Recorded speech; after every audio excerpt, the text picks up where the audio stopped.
I've spent most of my short video working life in a corner of filmmaking where I can get away with not being a lighting expert, because so much of what I shoot is casual, coastal, outdoors, daylight driven, and even when I'm shooting interiors, the look clients often want is clean, plausible and ambient, which usually means turning practicals down or off and shaping whatever window light exists, then trying to work as quickly as you can before the daylight fades and the project becomes unshootable. And I'm not saying that as some proud badge of minimalistic virtue, because it's not that.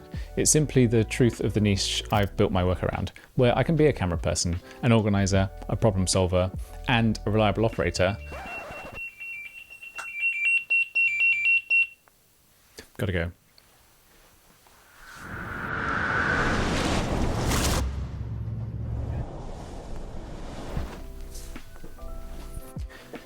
Sorry for the interruption. Where were we? Oh yeah, so I've built a career without really having to ever become deeply involved in lighting on a technical level.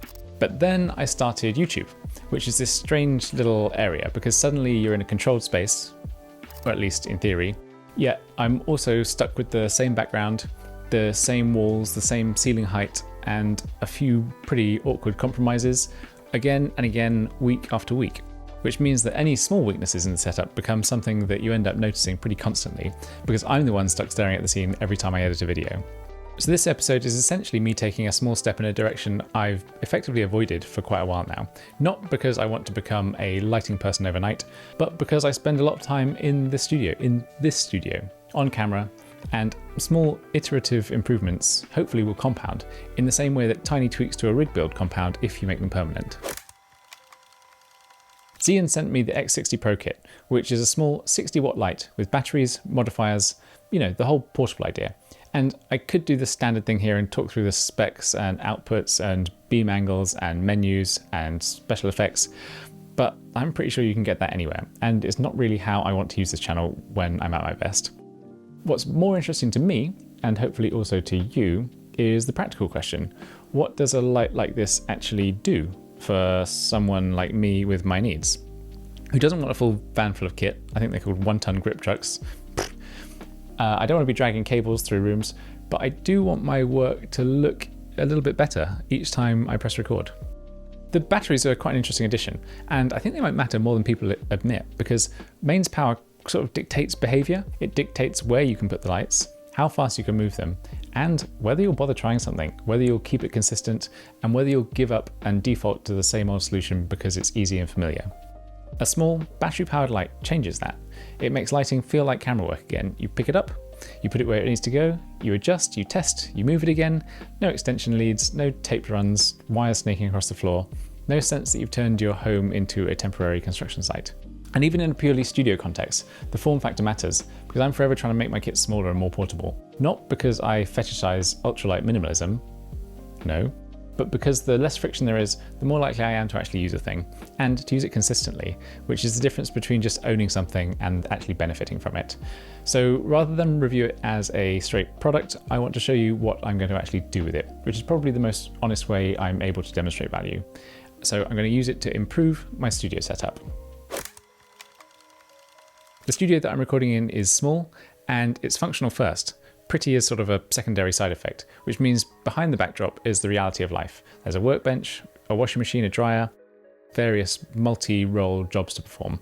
And so I've built a look that doesn't rely too much on dressing with, ornaments, bits and pieces, memorabilia. Not that I've got an awful lot, but it relies on light.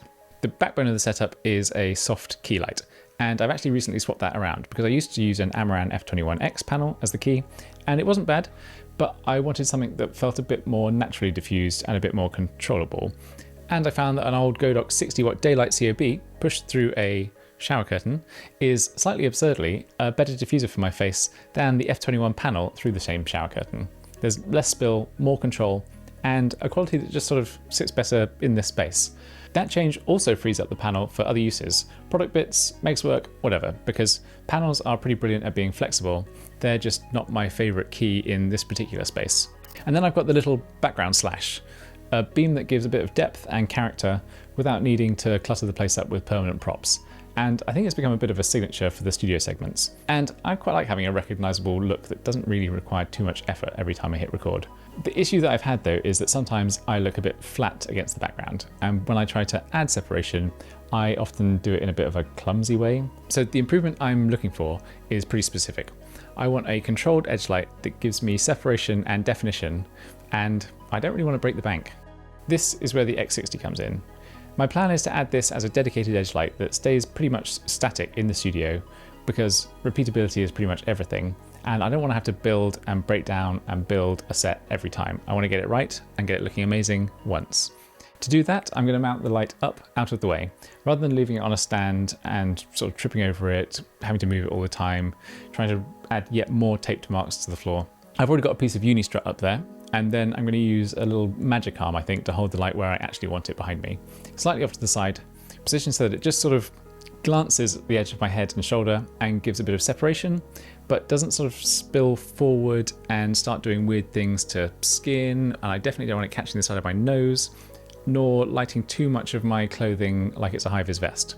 And this is where small lights are subtly transformative, because you can rig them like this without it becoming some exercise in structural engineering. The weight is extremely manageable, the mounting solutions are extremely variable, and the whole thing stays in a realm of home studio improvement rather than permanent installation. Also, if ever I do want to use it elsewhere, if it's getting dark out and I want to bring it upstairs for an open channel desk moment, or I want to take it on location for a scrappy little piece where mains power is absolutely not a reality, I can, because the kit is portable by design. And that's the sort of tool that I like, something that can live in one role but isn't trapped there.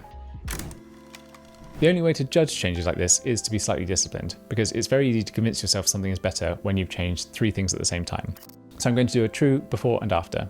Same camera, same lens, same framing, same exposure, key light unchanged, background slash unchanged, then edge light on. I'm looking for a very particular outcome. I want the separation to be quite present.